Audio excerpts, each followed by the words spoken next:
kebaikan kita, yaitu tafaqquh fid din, dan juga kita insyaallah akan nanti berzikir salat duha secara bersama-sama sebagai amalan istiqomah kita setiap hari Ahad.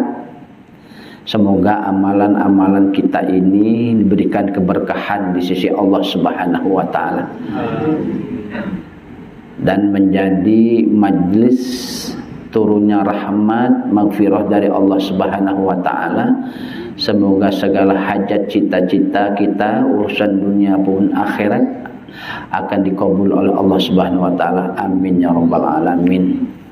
Sebelum kita melaksanakan sholat duha dan berzikir istirjab, kita akan mengaji dulu kitab Minhajul Abidin, ya, kitab Minhajul Abidin. Tapi kita juga melihat syarah kitabnya, yaitu Sirajut Talibin. Kalau kitab Minhajul Abidin dikarang oleh Hujjatul Islam Muhammad ibnu Muhammad Imam Al-Ghazali, kalau kitab Sirajul Talibin dikarang oleh Syekh Dahlan Al-Khidri, ulama Indonesia, ya, yang mensyarah kitab Minhajul Abidin.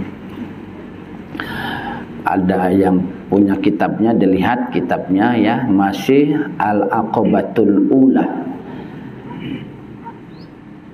Qala al-musannifu rahimallahu ta'ala, nafa'ana Allah bihi bi'ulumihi wa bi barakatihi fid darain, amin ya rabbal alamin. Wa qala sallallahu alaihi wasallam, wisdahu sapa sallallahu alaihi wasallam telah bersabda Nabi Muhammad sallallahu alaihi wasallam, ala adullukum ala asyrafi ahlil jannah, ala adullukum ono toh ngenewruh sapa isun ing sira kabeh, ala asyrafi ahlil jannah, ing atase paling mulyane penduduk surga. Kata Nabi bersabda, inginkah kamu sekalian saya beritahu siapa yang paling mulia di antara penghuni surga? Jadi Nabi bersabda, inginkah ku beritahukan kepada kamu semua orang yang paling mulia penduduk surga? Qalu, maka menjawab para sahabat. Jadi jawaban para sahabat, bala ya Rasulullah, iya ya Rasulullah, saya ingin tahu siapa sih penduduk penghuni surga yang paling mulia tersebut. Qala, moko ngejawab sapa Rasulullah sallallahu alaihi wasallam, menjawab sapa Nabi Muhammad sallallahu alaihi wasallam, hum utawi asyrafi ahlil jannah, orangnya penduduk surga yang paling mulia adalah iku al ulama'u ummati, yaitu ulama-ulama dari umatku atau hamba-hambaku yang selalu menggunakan waktunya untuk bertafaqquh fiddin, mempelajari daripada ilmu agama. Masya Allah, ya. Jadi Nabi melalui hadis ini, Nabi memberitahukan kepada kita, surga itu adalah impian setiap orang muslim dan muslimah, pasti semuanya menginginkan surga. Tapi ada penduduk-penduduk surga yang memiliki makom, kedudukan yang paling mulia di sisi Allah. Salah satu penduduk surga yang memiliki makom mulia di sisi Allah adalah ulama-ulama dari umatku, kata Nabi, dan orang-orang yang gemar menuntut ilmu kepada Allah Subhanahu wa taala. Semoga kita yang hadir di sini termasuk dalam golongan hadis ini, insyaallah. Amin ya rabbal alamin.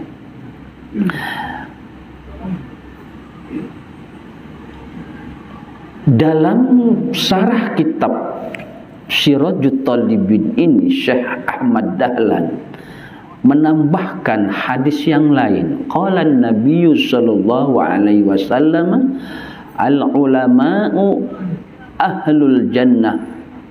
Al-ulama'u ahlul jannah min khulafa'il anbiya. Ulama-ulama penduduk surga itu adalah pengganti kedudukan dari para nabi-nabi. Jadi kedudukan ulama itu merupakan warisannya para nabi. Maka ada hadis yang masyhur, al-ulama'u warasatul anbiya, ulama adalah warisan para nabi. Karena ada hadis al-ulama'u warasatul anbiya, maka dibayankan dengan hadis yang lain, ala adullukum ala asyrafi ahlil jannah, qalu bala ya Rasulullah, qala hum ulama'u ummati. Ya, karena ulama warisan para nabi, para rasul, maka ulama-ulama adalah penduduk ahli surga yang paling mulia di sisi Allah Subhanahu wa taala.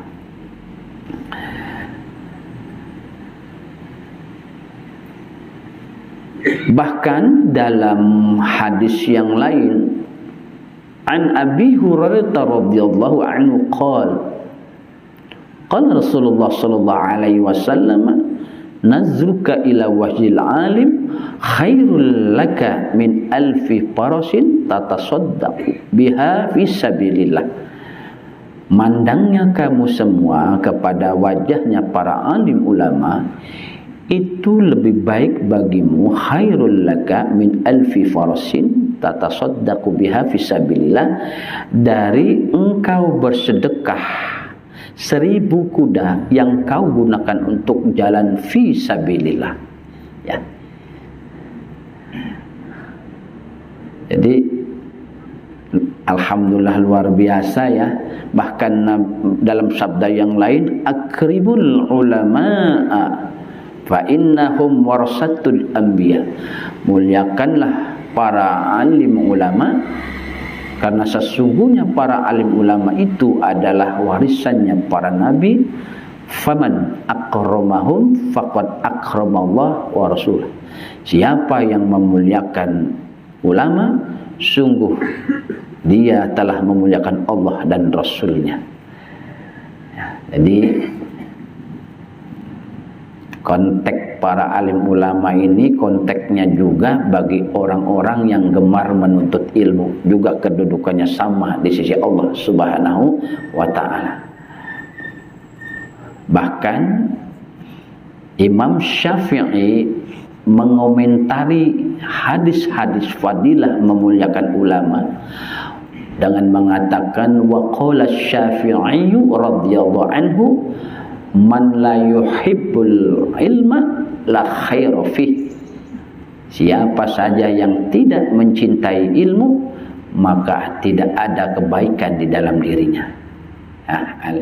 Dalam konteks ini ya.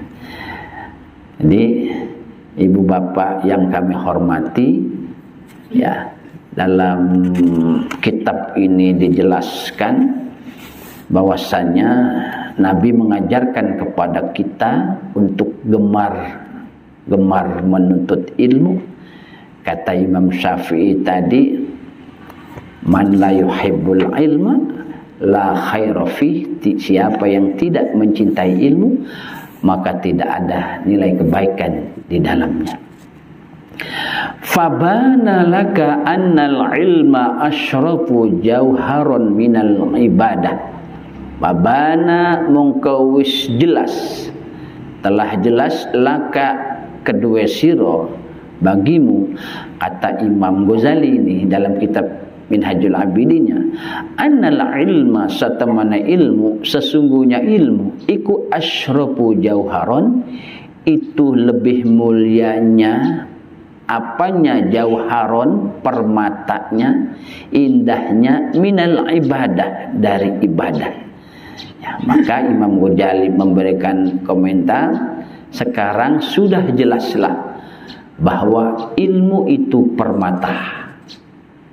Ya, ilmu itu permata yang lebih mulia daripada ibadah.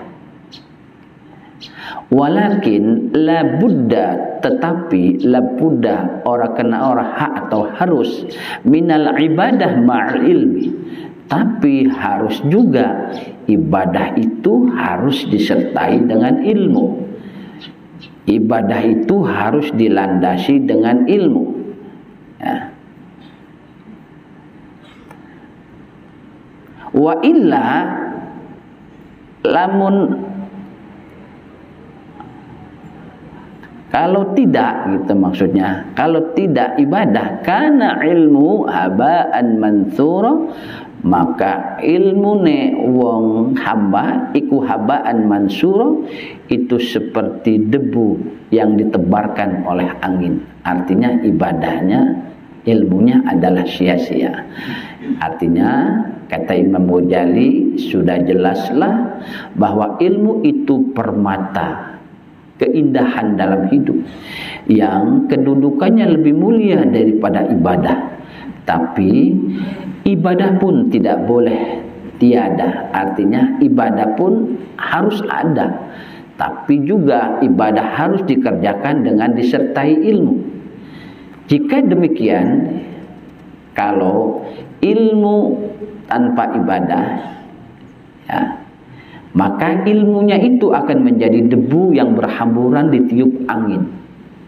Ya, karena kalau ilmu tidak ada ibadahnya, paham saja sholat itu wajib, tapi nggak diibadahin, nggak dikerjain sholatnya. Paham dia puasa Ramadan itu wajib, tapi nggak diibadahin, nggak dikerjakannya, maka kata Imam Ghazali, wa illa kana ilmu habaan mansura, maka ilmunya yang dimiliki itu seperti debu yang ditebarkan oleh angin-angin, artinya tidak bermakna atau sia-sia.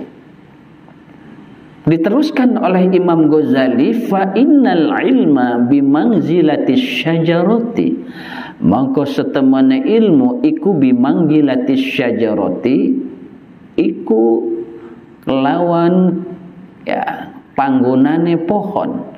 Wal ibadata, lan ibadah iku bimanggilatis samrotin, iku kelawan panggonane buah, min samaratiha, saking piro-piro buahe syajarah. Kenapa demikian?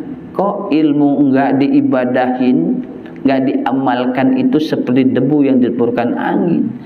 Ya, kata Imam Ghazali, beliau melanjutkan, karena ilmu itu adalah ibarat pohon, ibadah itu adalah ibarat buah yang menjadikan pohon lebih mulia, ya, maka tidak dapat tiada bagi manusia itu harus mempunyai keduanya, yaitu ilmu dan ibadah. Ya, jadi harus punya. Dalam hidup ini tidak ada kesibukan yang paling mulia di sisi Allah kecuali kesibukan itu digunakan untuk ibadah, dan kesibukan itu digunakan untuk memperoleh ilmu, mendekatkan diri kepada Allah Subhanahu wa taala. Ya. Jadi bahkan Imam Syafi'i pernah berbicara, qala Syafi'i illam takunil fuqaha al-amidun awliya'an lillah falisa lillah waliyin.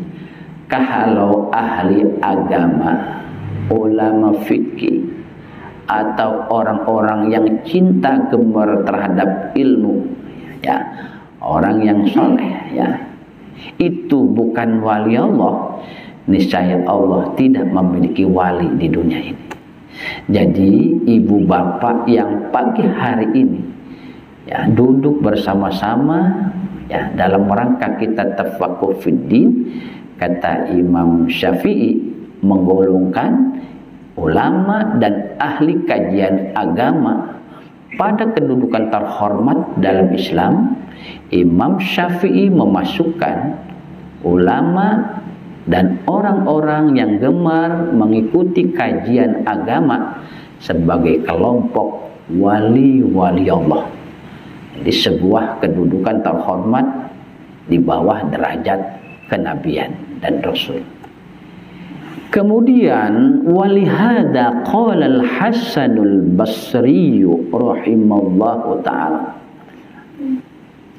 utlubu, oleh karena itu, karena ilmu itu penting, ibadah itu penting, kata Sayyid Al-Hasan Basri, beliau mengatakan utlubu murilah sira kabeh, mencarilah kamu semua hadal ilma ing ikilah ilmu, tolaban kelawan nuntut mencari, la yadurru kang ora mudoroti opo hadal ilma bil ibadah, kelawan ngelakukan ibadah.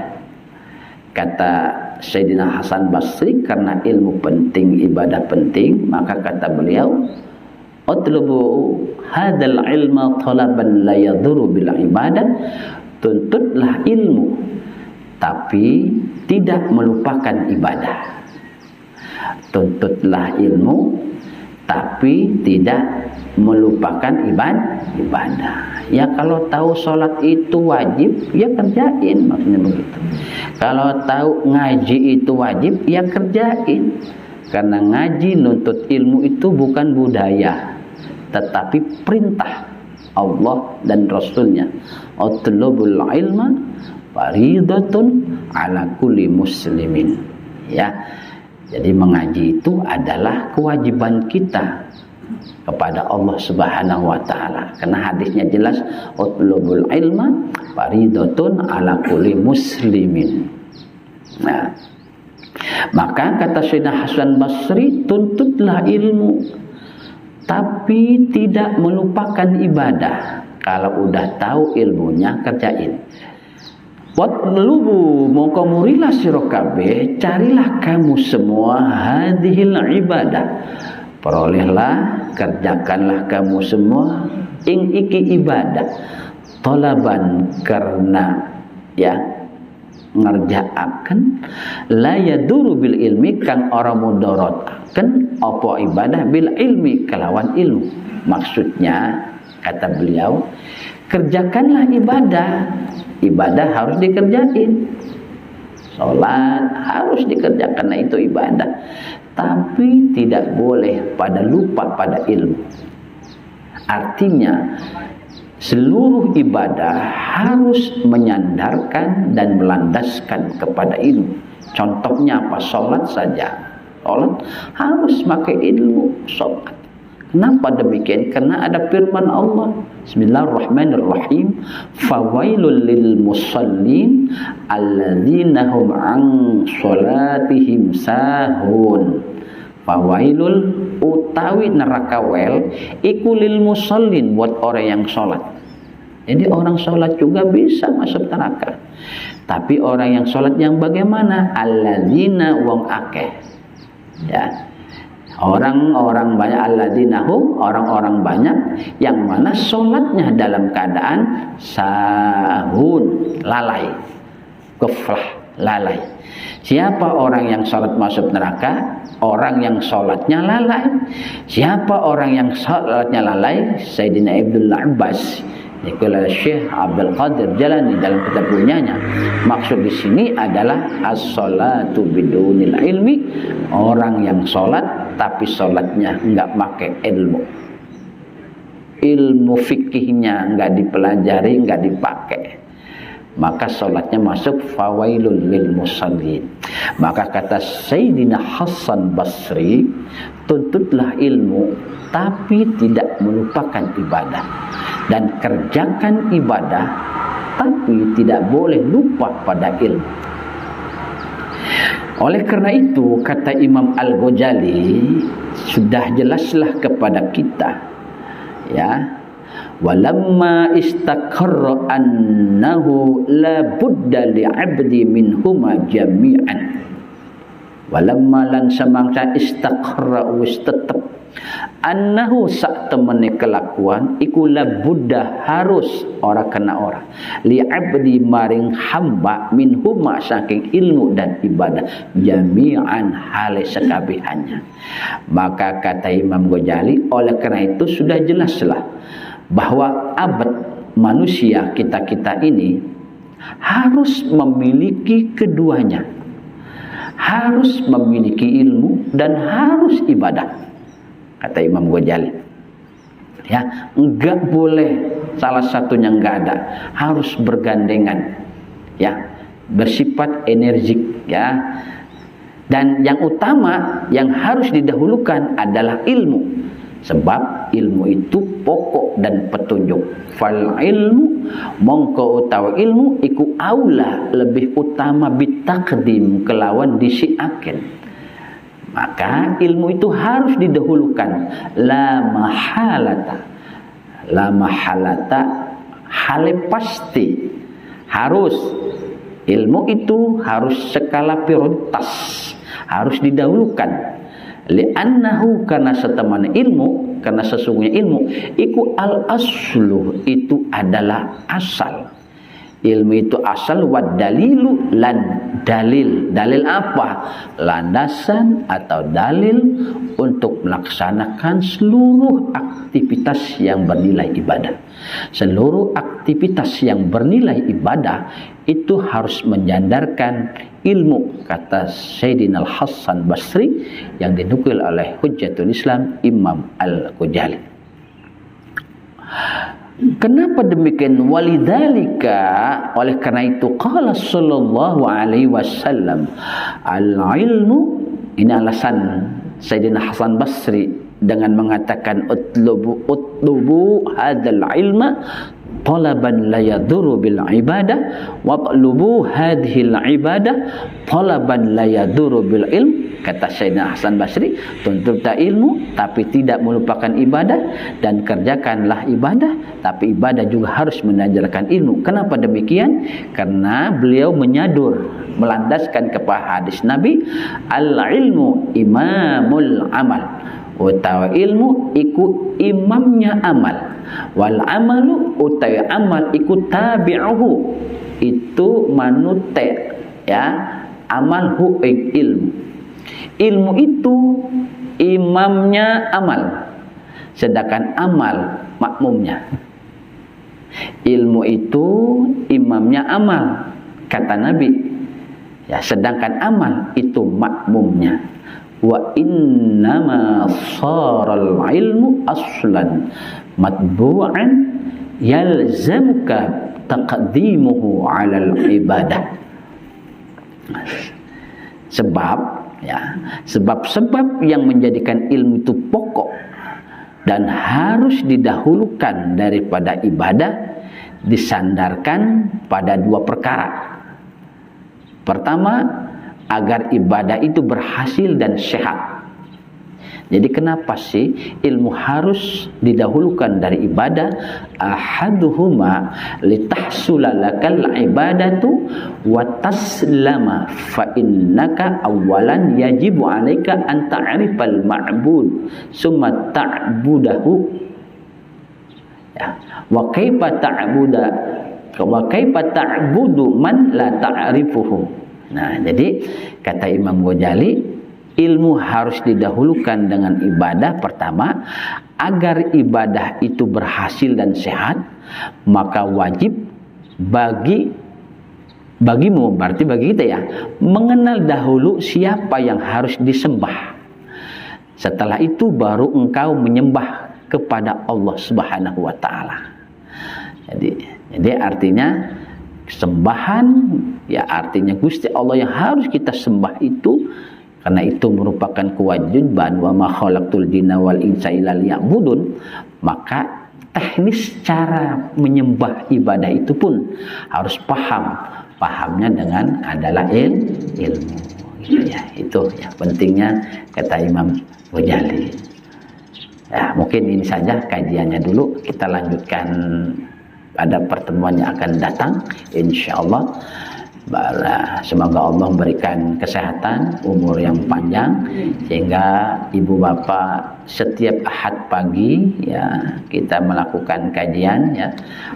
Minggu pertama 2 dan 3 itu kita insya Allah belajar fikih, kita Fathul Qorib, kemudian tasawuf, kitab Tanwirul Qulub, dan tafsir yaitu kitab tafsir Syawi ya, Syekh Imam Syawi syarah kitab tafsir Jalalain. Di akhir minggunya seperti saat ini kita melaksanakan zikir bersama-sama yaitu istirjak, istighosah, tajribil arjak secara bersama-sama, yang mana diisi pertama dengan kajian kitab Minhajul Abidin karang Imam Al-Ghazali, kemudian dilanjutkan dengan sholat duha secara berjamaah, dan yang ketiga adalah kita melakukan zikir istirjak ya. Semoga Allah senantiasa memberikan hamparan ya, ridho, inayah kepada kita semua, sehingga kita semua yang hadir ibu bapak saat ini mendapatkan rahmat barokah di sisi Allah Subhanahu wa taala, dan insya Allah kita semua diwafatkan dalam keadaan husnul khatimah. Amin ya rabbal alamin. Mohon maaf, terima kasih ya. Billahil hidayah wa taufiq, kalamuna lafzul mufidun kastaqim. Assalamualaikum warahmatullahi wabarakatuh.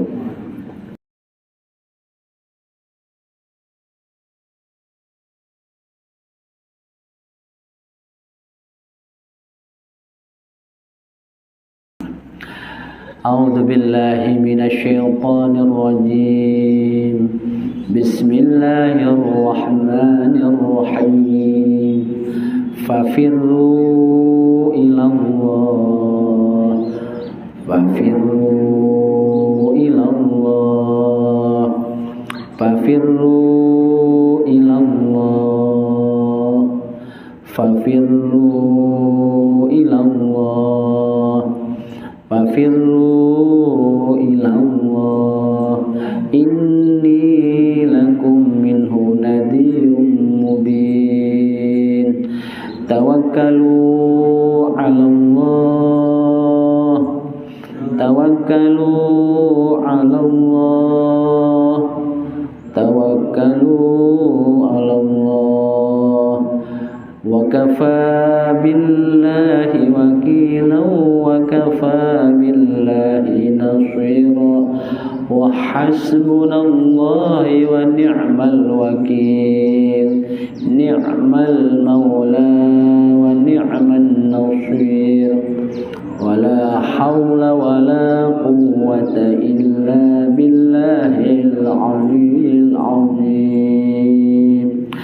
Ashhadu an la ilaha illallah wa ashhadu anna Muhammadar Rasulullah.